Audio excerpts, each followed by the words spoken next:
Vendredi 29 janvier 2021, mesdames, mesdemoiselles et messieurs, bonjour et bienvenue à la revue des titres sur First Afrique TV.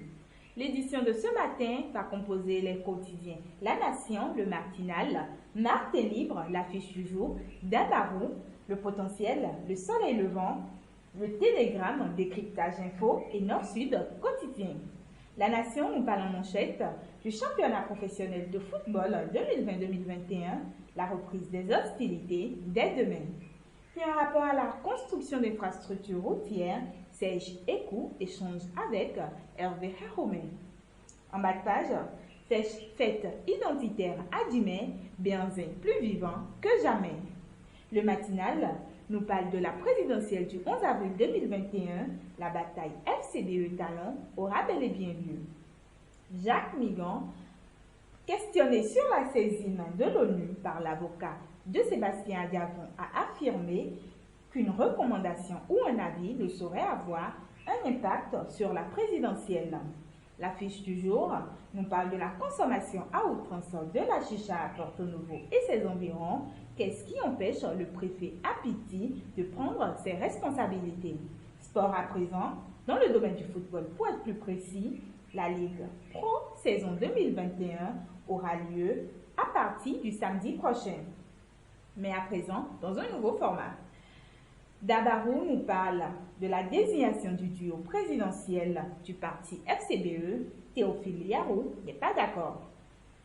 Gestion de la campagne médiatique pour l'élection présidentielle d'avril prochain, la RAC renforce les capacités de ses membres. Puis en bas de page, présidentielle du 11 avril prochain, à nouveau, le parti UP désigne Mariam Tchabi-Talata-Zimé comme colistière de Patrice Talon. Le potentiel nous parle de la présidentielle de 2021 et de la quête de parrainage, les démocrates, otages des démons de la division. Échange fructueux entre Haromen et Ekou, de nouvelles perspectives pour le financement des infrastructures routières. Puis consommation de la chicha au Bénin, Humpati et Lafia, lents à réagir. Soleil levant nous parle des belles performances douanières au Bénin. Marcelin Laourou loue les qualités managériales du DG Sakaboko. Indice perception de la corruption dans le monde, le Bénin perd 3 places. Puis en rapport à la présidentielle de 2021, le dépôt des candidatures démarre lundi prochain.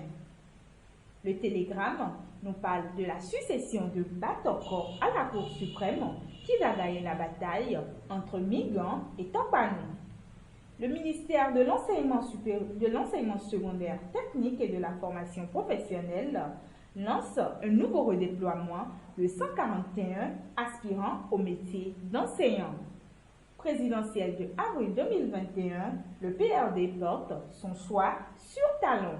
Puis en bas de page, retour sur la présidentielle de 2021, la FCBE officialise son duo candidat. Nord-Sud quotidien nous parle en bandeau du projet de construction d'infrastructures routières. Hervé Haromen et Serge Ekou font le tour des réalisations. Puis dans l'oreille, tribunal d'Abou-Bekalavi, 10 mars prochain, procès des promoteurs de prison privée. En manchette, présidentielle de 2021, le duo Jimbarimpe fait consensus. Décryptage info nous parle du financement des infrastructures routières au Bénin. Serge Ekou et sa délégation reçue par Hervé Haromen. Mécanisme d'identification des naissances RNPP, professionnels de santé et de l'état civil, outillés par l'ANIP. On finit avec Marthe est libre qui nous parle du vote professionnel dans le cadre des élections professionnelles, vote électronique dans le cadre des élections professionnelles, des insuffisances pointées du doigt. Puis désignation du duo de la FCBE, Yarou dénonce la violation des tests. Présidentielle de 2021 à présent, l'affichage de la liste électorale a démarré à Comé. Mesdames et messieurs, merci de nous avoir suivis. L'édition de ce matin est à présent terminée. On se retrouve la semaine prochaine pour de nouvelles éditions. Mais en attendant, n'oubliez pas de vous abonner et d'activer la cloche de notification pour être mis au courant de toutes nos prochaines publications. Merci et bon week-end par anticipation.